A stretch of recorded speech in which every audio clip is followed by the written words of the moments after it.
Alright, as always, you see Alter the Brood. That means it's time for MTG Anonymous's random BS of the day. Howdy, my name's Paul, also known as MTG Anonymous, and today we're playing 5-color shrines. The, the name of the deck's actually Shrinefall, Legendary Shrines and World Tree Control. Basically, this deck is a ramp controlled deck focused on assembling a board full of legendary shrines. Unlocking powerful shrine synergies and winning conditions are Sanctum of All and the World Tree, with the toolbox of Hondens, Sanctums, and Go-Shintai shrines across all 5 colors. This deck aims to control the early game ramp efficiently and overwhelm the opponent with shrine triggers turn after turn. The game plan: early ramp and setup. Use early ramp spells such as Growth Spiral, Eureka Moment, Into the North, Path of the World Tree to quickly fix your mana and enable the World Tree for all 5 colors. Second, we'll start the mid-game using Control and Shrines. Deploy shrines such as Go-Shintai of Shared Purpose, Sanctum of Calm Waters, and Sanctum of Stonefangs to start generating value. Hold off aggressive decks using Doomscar, Begin Anew, or Undo Inversion. And then late game Shrine Explosion and Mill. Use Sanctum of All to fetch multiple shrines from your deck each upkeep. Building an unstoppable shrine engine. The World Tree will help me cast them all easily, any of the ones that I can't pull in using Sanctum of All, while legendary artifacts like Helm of the Host or Lithiform Engine will allow me to double shrine triggers or create shrine creature token copies, and also use Alter the Brood and the token generation to be able to mill our opponents out. So first, we're going to start reading off the cards, and then we'll talk about synergies, win conditions, strengths, and weaknesses. So first off, Sanctum of Tranquil Light for 1 white, legendary enchantment shrine for 5 and a white. Tap target creature. This ability costs 1 less for each shrine you control. Eventually, we'll get to the point where it's just white, and then because of the World Tree, we'll be able to basically use all of our lands to tap our opponents. Once Sanctum of All is out, we don't really need land as bad unless we need to board wipe. So yeah, that's what this deck's all about, really. Alter the Brood, you know what it is, but I gotta read it anyway, because that's what I do. For 1, it's an artifact. Whenever another permanent you control enters the battlefield, each opponent mills a card. So each one of our shrines are going to trigger this, as well as any of the shrines like Hondens of Life's Web, which creates tokens, will cause Alter the Brood to trigger as well. Sanctum of Stonefangs for 1 of the black, it's a shrine. I'm going to stop saying when they're shrines, because at this point, it says it in the name. It's either a Honden, a Sanctum, or a shrine. At the beginning of your first main phase, each opponent loses X life and gains X life, where X is the number of shrines you control. One of the shrines creates shrine tokens, and so once we get to that point, then we pretty much win. Go-Shintai of Boundless Vigor for 1 and a green. Trample at the beginning of your instep, you may pay 1. When you do, put a +1/+1 counter on target shrine for each shrine you control. Again, once we start making the shrine token creatures, this becomes pretty good pretty fast. Into the North for 1 of the green. Search your library for Snowland card, put it in the battlefield, tap, then shuffle. We have about 8 Snowlands, so this card's going to do great, actually. Path to the World Tree for 1 and a green. When it enters, search your library for a basic land card, reveal it, put it into your hand, then shuffle. And then for 2, Wooburg, which is white, blue, black, red, green. Sacrifice this enchantment. You gain 2 life, draw 2 cards. Target opponent loses 2 life. This deals 2 damage to up to 1 creature. And you create a 2/2 green bear creature token. The real reason this is in here is just so we can grab one of our, 15 basics. There's almost no way that Path of the World Tree will enter bear. And then also, if we need to draw cards, we can use this ability to do so. We don't necessarily need to. Both of the blue Hondens do draw us cards, but just in case we haven't found them yet, we can do this. Double major for the creature the creature Go-Shintais for green blue. It's an instant, copy target creature spell you control, except it isn't a legendary if the spell is legendary. The way this works, we cast, say, Go-Shintai of Boundless Vigor. As it's resolving, cast the double major. Now 2 of them enter. Pretty simple.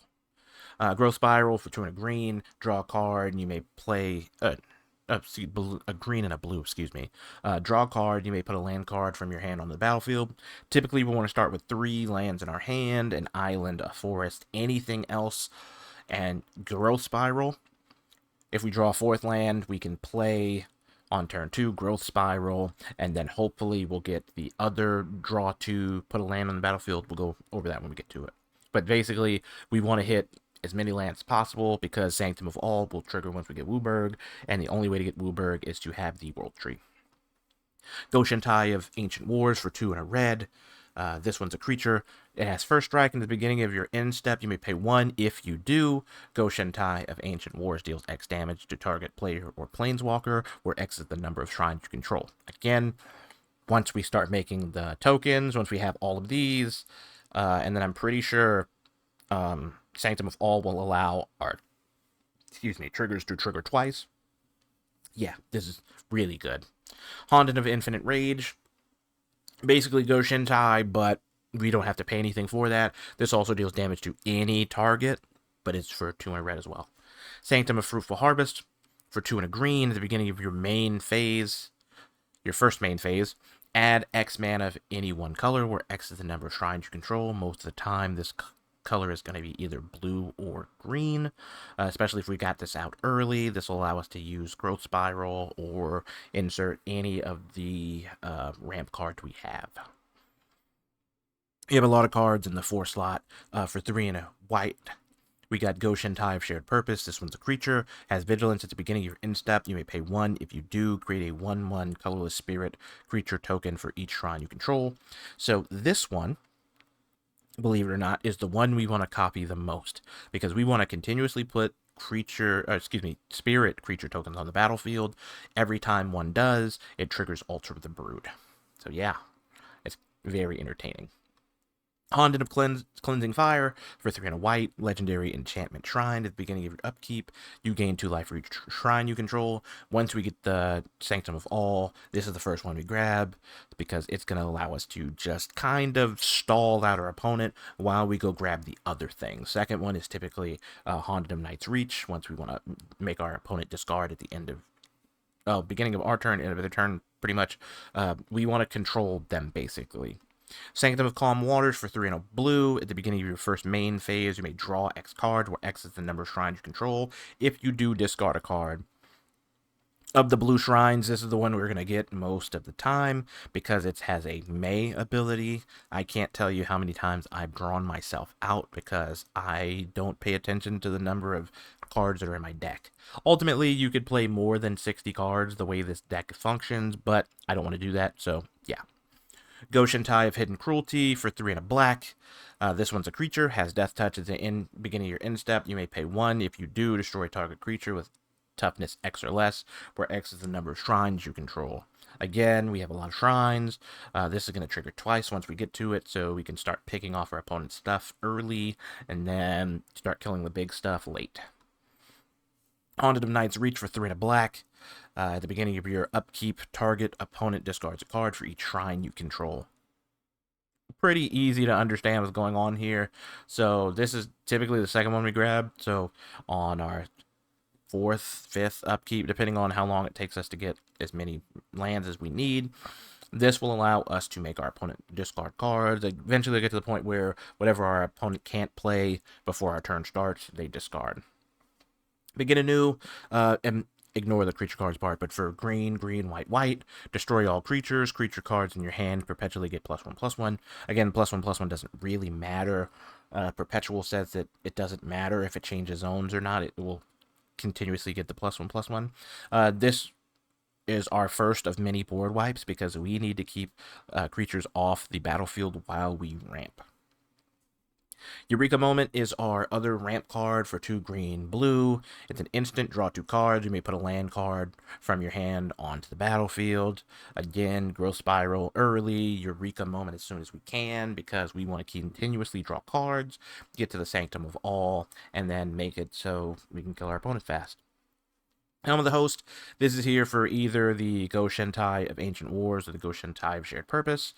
For 4, at the beginning of your combat on your turn, create a token that's a copy of equipped creature, except the token isn't a legendary. That token gains haste and then equipped 5.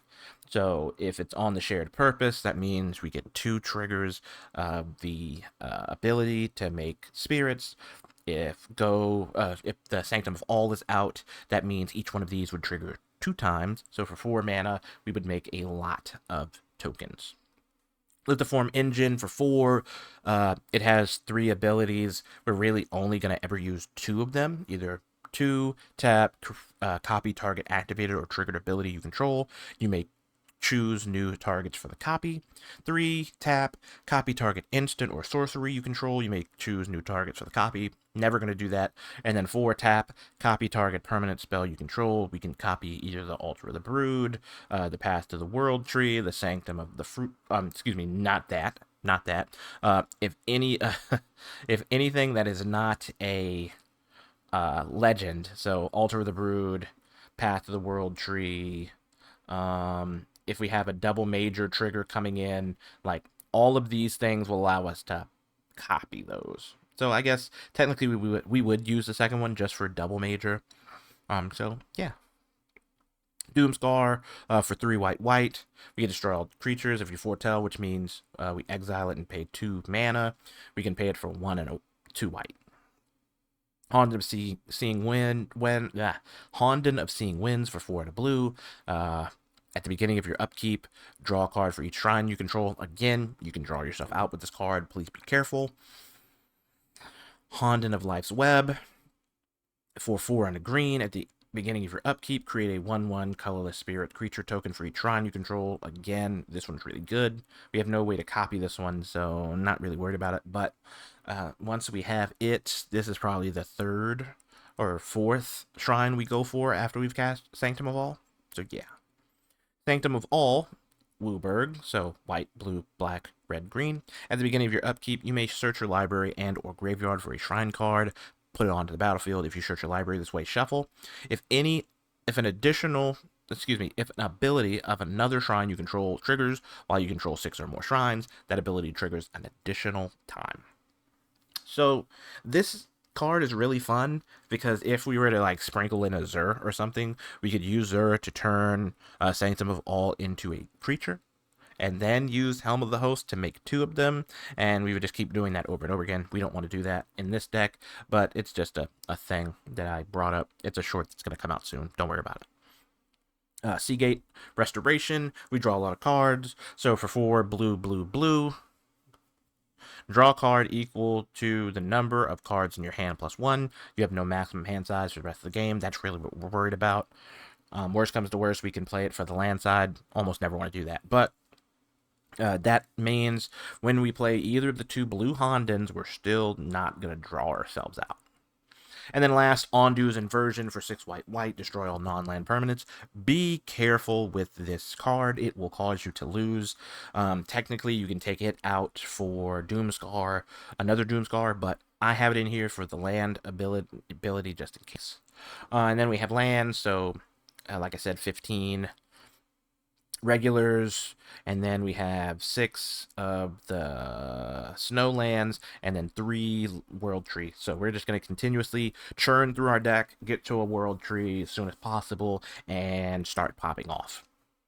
So now that we've gone over each of the cards, let's talk about synergies. Sanctum of All and all the shrines, obviously, as it said, Sanctum of All is going to 1, tutor our shrines every upkeep, and 2, cause them to trigger twice. So the ones like Honden of Nice Wreath, Honden of Infinite Rage, and Honden of Calm Waters become much better. Rampant Mana Fixing, we have Into the North, Growth Spiral, Eureka Moment, and the World Tree, which as soon as we get the World Tree and all of these things, we have 5 colors to cast Sanctum of All. We have artifact enchantments such as Helm of the Host can copy the legendary shrines that are creatures and make them non-legendaries, and then Lithiform Engine will allow us to copy Sanctum of All's trigger if that's what we need, or one of any of the other triggers depending. Our control package is obviously Doomscar, Begin Anew, and Undo Inversion. It helps us stabilize against creature heavy decks and buy time for our shrines to take over. The bad thing about Begin Anew, like, yes, we have the ability to cast it early, but preferably we get as many blue and green as we can. So only if we know our opponent is going to cast a lot of creatures would we want to go for the white lands. But we do have them, so we could go, say, 2 of the white blue, 2 of the white green, so that way we have it. Uh, yeah, win conditions. Shrine Overload, so we can kill them using the 2 red Hondens once we have enough of them, or we kill them with the creatures, or we kill them with this one. No, nope, no. Sanctum of Stonefangs, this one. So, yes. Get a whole bunch, cause them to lose life, we gain life, and we're good. Helm of the House combo to copy the different Go-Shintais, so that way we can just escalate all of our shrine synergies, giving us 1 to 2 more shrines every turn. And then we're just going to outvalue our opponents with the shrines while we reset the board as needed with the board wipes. Strength, powerful snowball potential with Sanctum of All once we get to that point. Resilient against creature decks due to all of the sweepers and the life gains, and then really flexible in the late game using Helm of the Host or the Lithoform engine for copying. Weakness, it's really vulnerable to if the Sanctum of All gets removed, since it's our best one. Relies on the shrine, so it makes it really weak to enchantment hate, and really slow against any combo deck that can win before we can get online, or any deck that stalls us out. Final thought, this deck is really fun. It's interactive, lets you live the dream of assembling this giant monster that no one can deal with. It's perfect for anyone who enjoys long-term value, toolbox strategies, and just really seeing every shrine that is available on one deck. Anyways, what do you think about these cards? I think, let me make sure I've got everything. Yep, talked about all the things. Are you a fan of shrine decks, toolbox engines, or big value turns? Then you definitely want to try this out. If you enjoyed the deck tech, give us a like, thumbs up, subscribe for more brews. Let me know in the comments, what's your favorite shrine?